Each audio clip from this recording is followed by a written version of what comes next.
Hi hi, எப்படி இருக்கிறீங்க? எல்லாரும் நல்லா இருக்கீங்களா? எல்லாருக்கும் இனியதொரு மாலை வணக்கம். என்னடா அண்ணன் கழுத்தை இப்படி வச்சுட்டு பேசுறாரு நினைக்காது. 2-3 நாளா காய்ச்சலா இருந்துச்சுங்க. மண்டவலியா இருந்துச்சு. இப்ப மண்டவலி போயிட்டு தலைவலி ஆயிருச்சு. தலைவலியா? அந்த கழுத்து வலி. கழுத்து வலி ஆயிருச்சு. ஒரு பக்கமா படுத்துட்டேன்னு நினைக்கிறேன் நான். கழுத்து அப்படியே திரும்ப அது அழகா பிறந்தாலே இதெல்லாம் சகசம் தாங்க. அப்படி எல்லாம் கிடையாது. சாந்தா அப்ப எந்த பக்கம் இருக்கோ அந்த பக்கம் பார்க்க கூடாதுன்னு எங்க அம்மா சொல்லியிருந்தாங்களா, அதனால இந்த பக்கமே திரும்பி பார்த்து நான் பக்கம் திரும்பி படுத்து இருக்க பக்கம் பார்த்தா கழுத்து வலி வந்துரும் போல. மனுஷன் அந்த பக்கத்தே திரும்பி படுத்து கழுத்து வலி இழுத்துக்கிட்டேங்க. கழுத்து பயங்கரமா கழுத்து வலிக்குது. அதனாலதான் ஒண்ணும் பண்ண கழுத்து ரொம்ப வலிக்குது. சரி, ஓகே, கழுத்து வலி சொல்றதுக்கு வீடியோ ஆன் பண்ணீங்க. அதனால இப்படியே வச்சுக்கிட்டு இருக்காங்க. நீங்க தப்பா நினைச்சுக்காதீங்க. இன்னைக்கு பிறந்த நாள் கொண்டாடுறா, கல்யாண நாள் கொண்டாடுறா எல்லாருக்கும் எங்களுடைய மனமார்ந்த வாழ்த்துக்கள்ங்க. வாழ்த்துக்கள். எல்லாரும் எப்படி இருக்கீங்க, என்ன பண்றீங்க, நல்லா இருக்கீங்களா? நல்லா இருக்கீங்கன்னு நம்புவோம். எங்க வீட்டுல காலையில டிஃபன் என்ன பாத்தீங்கன்னா மரவள்ளி கிழங்கு, வரக்காப்பி, பால் காப்பி. ஓகேங்களா? மத்தியானத்துக்கு வெண்டைக்காய் பொரியல், உருளைக்கிழங்கு பொரியல், கத்திரிக்காய் புளிக்குழம்பு, முருங்கைக்கீரை பருப்பும் போட்டு பருப்பு குழம்பு. ஓகேங்களா? இதுதான் மத்தியானத்துக்கு. நைட்டுக்கு பாத்தீங்கன்னா அதே குழம்பெல்லாம் சூடேத்தி சாப்பிடுவோம். கொஞ்சம் சோறு வச்சுக்க சாப்பிடுவோம். ஏமா, உங்க ஊருக்குள்ள என்ன சமைச்சிங்கன்னு மட்டும் சொல்லுவீங்க. நீங்க என்ன 3 நேரம் அதைத்தான் வச்சுக்குவீங்கன்னு எங்களுக்கு நல்லாவே தெரியும் அப்படின்னு இங்க இருக்கவங்க சொல்லுவீங்க. அது பரவாயில்ல. அப்புறம் அந்த மெசஞ்சர்ல வேணியம்மா அவங்க என்ன கேட்டிருந்தாங்க அப்படின்னாக்க, நீங்க வியாபாரத்துக்கு, அதாவது இந்த யூடியூபுக்கெல்லாம் வர்றதுக்கு முன்னாடி வியாபாரத்துக்கு போகும்போதும் இப்போ நீங்க யூடியூப் வந்ததுக்கு அப்புறம் வியாபாரத்துக்கு போறதுக்கும் என்ன வித்தியாசமா பாக்குறீங்கன்னு கேட்டா, இந்த வீடியோ ஒண்ணுதான். அவங்க கேட்ட கேள்வி வந்து என்ன வித்தியாசமா நீங்க பாக்குறீங்க, என்ன வித்தியாசம்னா இந்த வீடியோ மட்டும்தான். யூடியூபுக்கு வர்றதுக்கு முன்னாடி நாங்க வீடியோ எடுக்க மாட்டோம். ஆனா இதே ஜாலி, இதே நாங்க பேச்சு, இதே அரட்டை, இதே நக்கல், இதே நையாண்டியோட நாங்க போவோம் வருவோம், ஜாலியா தான் இருப்போம். ஆனா இப்போ நாங்க வந்து என்னன்னா அதே ஜாலி, அதே நக்கல் நையாண்டி, அதே அரட்டை அடிச்சுக்கிட்டு தான் நாங்க போறோம். ஆனா இந்த வீடியோ எடுக்கிறோம். அது அவ்வளவுதான். வீடியோ எடுத்து சரி எங்களோட சேர்ந்து நீங்களும் அதை ஜாலியா என்ஜாய் பண்ணுவீங்கன்றதுக்காக உங்க வீடியோ எடுத்து உங்ககிட்டயும் பேசுறோம். அவ்வளவுதான். இப்போ ஒரு கல்லுல 2 மாங்காங்கிறது ஒண்ணு சொல்றேன். ஒரு கல்லை விட்டு ஏறிறோம், ஒரு மாங்காய் விழுந்தா அதிர்ஷ்டம், 2 மாங்காய் விழுந்தா லக்கு. அதுதான். ஓகேங்களா? வீடியோவாச்சு, வியாபாரத்துக்கு வியாபாரத்திலே வருமானம், வீடியோலயே வருமானம். எங்களுக்கு 2 சந்தோஷம். ஓகேங்களா? அதுதான். அப்புறம் இன்னொரு விஷயம், இது வந்து எப்படி சொல்றதுன்னு கேட்டாக்க, அடுத்த செகண்டே உங்களுக்கு வாயாளம் தான் வரும். ஓகே, இந்த சுப்புலட்சுமியும் நானும் சாந்தா 3 பேர் இருந்த மாதிரி ஒரு போட்டோ போட்டிருந்தோம். கடவுளே, போட்டாலும் போட்டேன் அந்த போட்டோவை இன்ன விதம்னு இல்லை கமெண்ட். ஒண்ணு உனக்கு அடிச்சது லக்கு, இவனை நீ புதுசா கல்யாணம் பண்ணிட்டியா, ஒருத்தனுக்கு 1K வாக்கு இல்ல, இவனுக்கு 9 கொண்டாட்டி கேக்குதா, என்னென்னமோ நீங்க போட்டுட்டீங்க. அதை பத்தி நான் சொல்லி முடிச்சுக்கிறேன். விஷயம் சொல்லி முடிச்சுக்கிறேன். இன்னொருத்தவங்க கேட்டிருக்காங்க, அதாவது நல்லா படிச்சவங்க. ஓகேவா?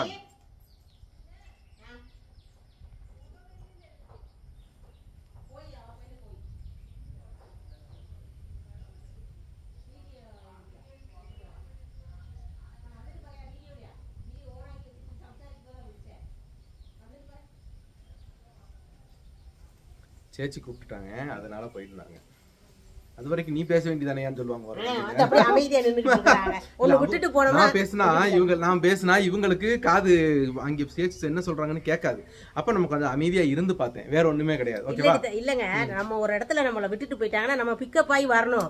அந்த இடத்துல டவுன் ஆக கூடாது. அப்படி நல்லவங்க, நல்ல இவங்களுக்கு வந்து காது கொஞ்சம் கம்மியா கேக்குதுன்னு வச்சுக்கோங்களேன். இது அங்க நின்னுட்டு கொஞ்சம் அமைதியா இருமுத்தேன், சேச்சி சொல்றது ஒண்ணுமே கேட்க மாட்டேங்குது அப்படின்னு அங்க இருந்து ஒரு சவுண்ட் விடுவாங்க. அதுக்காக நான் அமைதியா இருந்தேன். வீட்டுல பேசினா அப்படி சொல்லுவேன், வீடியோல பேசும்போது சொல்லுவேனா, இல்ல பேசினா அங்க அமைதியாக சொல்லிடுவேன். ஓ சரி, ஓகே. அப்புறம் நம்ம சகோதரி அனிதா அப்படின்றவங்க தான் கேட்டிருந்தாங்க.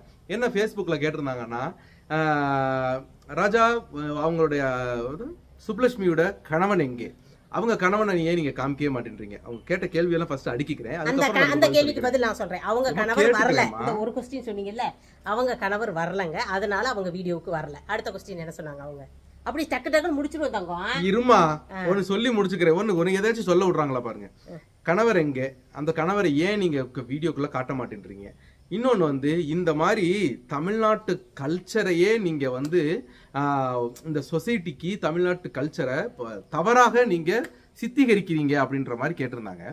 இதில் வந்து தமிழ்நாட்டு கல்ச்சரை சித்தீகரிக்கிற மாதிரி ஒரு ஃபோட்டோவில் அந்த என்னுடைய ஃப்ரெண்டு சுப்புலட்சுமி இப்படி நிக்கிறாங்க, நான் இப்படி நிக்கிறேன், சாந்தா இப்படி பின்னாடி நிக்கிறாங்க, இப்படி நின்று இப்படி பார்த்ததுல எந்த வகையில தமிழ்நாட்டுடைய கல்ச்சரை நாங்க வந்து கேவலப்படுத்தணும்ன்றத அந்த அனிதா இருக்கவங்க மட்டும் தான் சொல்லணும். வேற யாரும் இன்னொரு விஷயம் செஞ்சிருந்தாங்கன்னா ஓகேன்னு சொல்லலாம். நான் இப்படின்னு கையையே போட்டு ஏதாச்சும் பேசி இருந்தா இருடி இப்படி சுப்புலட்சுமி நான் இருக்கிற ஸ்தானத்து சுப்புலட்சுமியாவும் என் ஸ்தானத்து நான் நின்ன இடத்துல இப்படி போட்டோ எடுத்திருந்தா கூட என்ன இது ஒரு மரியாதை? இது கூட இப்ப ஃப்ரெண்டுகளுக்கு வந்து கேஷுவலா போச்சு.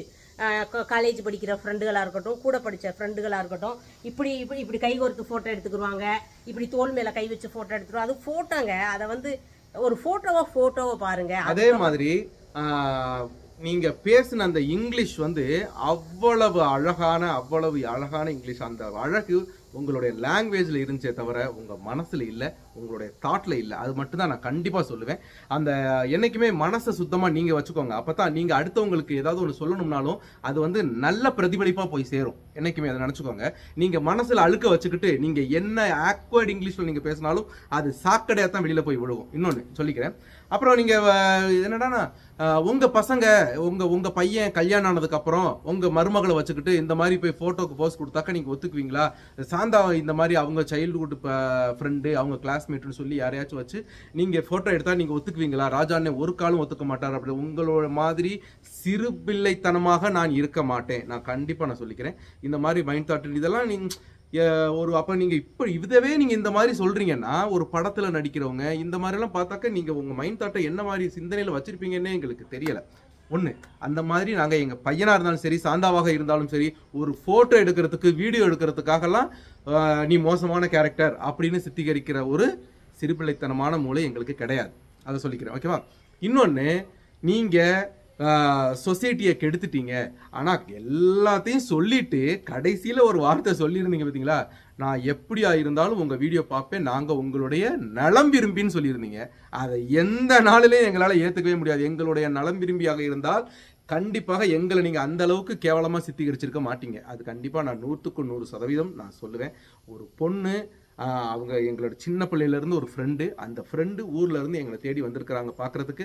அவங்க குழந்தைய கூட்டிட்டு வந்திருக்காங்க. அவங்க வீட்டுக்காரருக்கு வேலை விஷயமா வர முடியல. சரி ஒரு 2-3 நாள் போய் ரிலாக்ஸ் பண்ணிட்டு வருவோம் ஃப்ரெண்டு வீட்டுலன்னு சொல்லிட்டு இங்க வந்திருக்காங்க. வந்த இடத்துல நாங்க வீடியோ எடுத்தோம், போட்டோ அப்லோட் பண்ணோம். எங்களுடைய சின்ன பிள்ளை 4 நாள் அவ சந்தோஷத்தை, அதாவது நான் வீட்டுல இருக்க டென்ஷன் எல்லாம் மறந்து சந்தோஷமா இருக்கணுங்கிறதுக்காக நல்ல ஃபன்னா வீடியோ கொண்டு போனோம். இன்னொரு விஷயம் ஒண்ணு தெரிஞ்சுக்கங்க, நம்மளோட பார்ட்னரை நம்ம நம்பணும். இன்னொன்னு, ஃப்ரெண்ட்ஷிப்னா என்னன்னு நினைச்சுக்கிட்டு இருக்கீங்க? தூரமா நின்று பேசுறதுக்கு பேர் ஃப்ரெண்ட்ஷிப். ஃப்ரெண்ட்ஸ்னா வாடா போடா என்னடா சாப்பிட்றா ஒரு வாய் சோறு ஊட்டுற மாதிரி ஃப்ரெண்டுக ஊட்டிக்குவாங்க, ஃப்ரெண்டுக அடிச்சு பேசிக்குவாங்க, பக்கத்துல நின்று போட்டோ எடுத்துக்குவாங்க. அதெல்லாம் ஃப்ரெண்ட்ஷிப்புங்க. ஒரு போட்டோவோ அடிச்சு பேசுனா அரைவணிச்சுக்குவாங்கன்னு அர்த்தம் கிடையாது. இப்படி அணைக்கிறதுக்கும் இப்படி அணைப்புலே 2 வகையான அணைப்பு இருக்கு. நிறைய வித்தியாசங்கள் இருக்கு. ஒண்ணு பாக்குற பார்வையில எல்லாமே அதாவது அதான் ஒரு பழஞ்சொல் இருக்குது, பெரியவங்க சொல்லியிருக்கிறாங்க. ஏன்னா நீ பனைமரத்துக்கு என்னமோ மரத்துக்கு கீழே இருந்துட்டு நீ பாலை குடிச்சா கூட அது கல்லுன்னு தான் சொல்லுவாங்க அப்படின்ற மாதிரிலாம் ஒரு சொல்லு இருக்குது. அது அந்த உலகம் ஓகே தான். ஆனா நீங்க பேசின வேற ஏதாவது உலகம் தெரியாதவங்க, ஒரு படிக்காதவங்க, அதாவது இப்போ உள்ள அந்த காலத்து ஆளுங்க வந்து படிக்காதவங்க, ஏய் பொம்பளை பிள்ளை ஆம்பளை பிள்ளைலாம் பேசக்கூடாதுன்னு எங்க ஊர்லயும் சொல்லியிருக்கிறாங்க. நான் அதெல்லாம் இல்லைன்னு சொல்லவே மாட்டேன். அந்த மாதிரி ஒருத்தவங்க புரியாதவங்க சொல்லி இருந்தால் கூட நாங்க சரி சைட்டு அவங்களுக்கு புரியல, இப்போ உள்ள கல்ச்சர் அவங்களுக்கு தெரிய சொல்றேன். நீங்க அவ்வளவு அழகா இங்கிலீஷ் பேசுறீங்க, அவ்வளவு எஜுகேட்டட் பர்சனா இருக்கிறீங்க. நீங்க உங்க வாயிலிருந்து அந்த மாதிரி ஒரு கமெண்ட் கிடைச்சது எங்களுக்கு உண்மையிலே வெரி வெரி வெரி சேடுங்க. நாங்க சரி ஓகே அதை விட்டுருங்க. எங்க அத்தை இருக்காங்கல்ல, எங்க அத்தை படிக்காதவங்க தாங்க. ஆனா அவங்களுக்கு கூட அந்த ஒரு தாட்டு தோணல. நல்லா இருந்துச்சுடா, வந்துச்சா பாப்பா, வந்துச்சா, அங்க வந்தாளா, பேசினாளா? ஆமா, வந்த உடனே கரெக்டா உங்க வேலையில கரெக்டா இருக்கிறீங்க, நல்லா வீடியோ எடுக்கிறீங்க, ஜாலியா இருக்கிறீங்க, ஓகே ரைட் நடக்கட்டும், அந்த மாதிரி தான் பேசி. அதாவது 65 வயசுக்கு மேலாச்சு அவங்களா இருக்கட்டும், பக்கத்து வீட்டு சேச்சியா இருக்கட்டும், இவங்க எல்லாருக்குமே புரியுது நமக்கு இவங்க நட்பு அப்படிங்கறது தெரியுது. ஏங்க உங்களுக்கு புரிய மாட்டேங்குது? ஏங்க அதை தப்பா பாக்குறீங்க? தப்பா பாக்காதீங்க. அந்த போட்டோல கூட என் முத்து எவ்வளவு டீசென்டா தள்ளி நின்றுருக்காருன்னு உங்களுக்கு தெரியுதா? தெரியல. ஒரு பக்கத்திலே நின்று போட்டோ எடுத்தாலும் என்ன தப்பு? அததான் சொல்றேன். இப்போ ஒரு ஜென்ஸ் இப்ப நான் படிச்சுட்டேன், ஓகே, இதே கமெண்ட்டை அந்த பொண்ணும் படிக்கும். அந்த பொண்ணு படிக்கும்போது எவ்வளவு சங்கடம். அப்போ எந்த ஒரு பொண்ணுக்குமே அந்த ஒரு இடத்துல இருந்து அப்போ மேல ஏறி போகணுன்ற ஒரு செல்ஃப் கான்பிடன்ஸே வரக்கூடாத அளவுக்கு தான் நீங்க கமெண்ட் பண்றீங்க. அது ரொம்ப தப்பு. ஒரு ஒரு பொண்ணு ஒரு சகஜமா ஒரு பையன் கூட நின்று ஒரு போட்டோ எடுக்கிறது கூட தப்புன்னு நினைக்கிற நீங்க எல்லாம் எந்த காலத்துல இருக்கீங்கன்னு எனக்கு தெரியல. சரி, அந்த கமெண்ட் விடுங்க. அதை நம்ம சொல்லணும்னு நினைச்சேன். அனிதா அவர்களுக்காக தான் இந்த கமெண்ட். கண்டிப்பா நீங்க பாக்குற பார்வையில தான் இருக்கு. உங்க பார்வை தான் நாங்க தப்பா சொல்லுவோம். எங்களுடைய நட்புல எந்த தப்புமே கிடையாதுங்க. கண்டிப்பா இப்ப இவங்களுக்குள்ள அந்த நட்பு இவங்களுக்குன்னு இல்ல, இவங்களுக்கு அப்புறம் எனக்கு அந்த நட்பு ஏற்பட்டிருக்கு. அது இத்தனை வருஷமா நாங்க கண்டினியூ கொண்டு போறோம்னா எங்களோட புரிதல், கண்டிப்பா எங்களோட புரிதல் ஒற்றுமையாக இருக்கிறனால தான் அந்த நட்பு நீடிக்குது. என்னைக்குமே நட்பா பாருங்க. கொஞ்சம் எப்படி சொல்றது, அதை தப்பா பார்த்தா தாங்க எதையுமே, எந்த ஒரு விஷயத்தையுமே நம்ம தப்பா பார்த்தோம்னா அது தப்பாவே தான் தெரியும். நம்ம ரைட்டா வச்சு பாருங்க, ரைட்டா தான் இருக்கும். அதுல ஒரு மாற்ற கருத்து இருக்காது. அதே மாதிரி இன்னொன்னு சொல்லியிருந்தீங்க, என்னோட ஜென்ஸ் ஃப்ரெண்டா, என்னோட பாய் ஃப்ரெண்ட் எனக்கு இருக்காங்க, இல்லைன்னா சொல்ல. எனக்கு இதே மாதிரி சுப்புலட்சுமி எப்படியோ அதே மாதிரி அருள்குமார்னு ஒரு ஃப்ரெண்டு இருக்கு. அவன் எங்க வீட்டுக்கு எதிர்த்த வீடு தான். நாங்க அவன் டவுசர் போட்ட காலத்துல இருந்து, நான் பாவாடை கட்டா தெரியாத காலத்துல இருந்து நானும் சுப்புலட்சுமி அருள் எல்லாரும் ஓடி பிடிச்சி விளையாண்ட காலங்கள் தான். அப்ப இனி அவன் எப்பயாவது அவங்க வீட்டுக்கு விசேஷத்துக்கு ஆகும்போது எனக்கு போன் போடுவான். அவன் கல்யாணத்துக்கு போன் போட்டிருக்கான். இப்ப அவன் கல்யாணத்து அன்னைக்கு போனோம், நாங்க எல்லாரும் கல்யாணத்துல போய் தங்கி சந்திச்சதுதான். அதுக்கப்புறம் சந்திக்கல. இனி ஏதாவது வீட்டுல ஒரு விசேஷம்னா அவங்க எனக்கு போன் போடுவாங்க, நான் போவேன். எங்க வீட்டுல ஒரு விசேஷம்னா அவங்க போன் போடுவாங்க. அப்ப போகும்போது என்ன சந்தா, எப்படி இருக்க, நல்லா இருக்கியான்னு தான் கேட்கிற மாதிரி இருக்கும். வா ஒரு போட்டோ எடுத்துக்கோம்னு இப்படி நின்று போட்டோ எடுக்கிற மாதிரி தான் இருக்கும். அதை எடுத்து உடனே சந்தேகப்பட்டு குடும்பம் பிரிஞ்சு போறதுக்கு இவர் ஒன்றும் மோசமானவரும் கிடையாது, நான் அந்த மாதிரி கேரக்டரும் கிடையாது. ஓகேங்களா? எங்களுக்குள்ள புரிதல் இருக்கிறதுனால போட்டோ ஒரு பெரிய விஷயமா நாங்கள் எடுத்துக்கல. வீடியோ எடுக்கும்போது அது எடுத்துக்கல. அது ஒரு ஃபன், ஜஸ்ட் ஒரு வீடியோக்காக நின்று நடிக்கிறோம். அதுவும் என்னது, வரமுறையை கடந்து நாங்கள் வீடியோவும் நடிக்கல, வரமுறையை தாண்டி நாங்கள் போட்டோவும் எடுத்துக்கல. லிமிட்டா அழகா எடுத்துக்கிட்டோம். ஒன்றும் தப்பு கிடையாதுன்னு என்னோட கருத்து. தப்பா பார்க்காம நல்லதா பாருங்க. இல்ல உங்களுக்கு அது தப்பாவே தெரிஞ்சுன்னா தயவு செய்து அந்த போட்டோவையும் பார்க்காதீங்க, அதுக்கு நீங்க கமெண்ட் கொடுக்காதீங்க. ஓகேங்களா? நல்லதையும் சொல்றீங்க, கெட்டதையும் சொல்றோம், நாங்க ஏத்துக்கணும். அதுக்காக இந்த மாதிரி சின்ன விஷயத்துல நீங்களே இப்படி சொன்னீங்கன்னா இனி அடுத்து வளர்ந்து வர்ற பிள்ளைங்களுக்கெல்லாம் அப்பா இது தப்போங்கிற ஒரு தாட்டை நீங்க தான் உண்டு பண்றீங்க. புரிஞ்சிருக்கும்னு நினைச்சிருக்கேன். நான் 8th தான் படிச்சிருக்கேன். உங்களை மாதிரி இங்கிலீஷ்லாம் எனக்கு கிளியரா பேச தெரியாதுங்க. இங்கிலீஷே எனக்கு வாசிக்க தெரியாது. ஆனா வீட்டுக்கார நம்பக்கூடிய, நம்ம பார்ட்னரை நம்பக்கூடிய ஒரு பக்குவத்துவம் எனக்கு இருக்கு.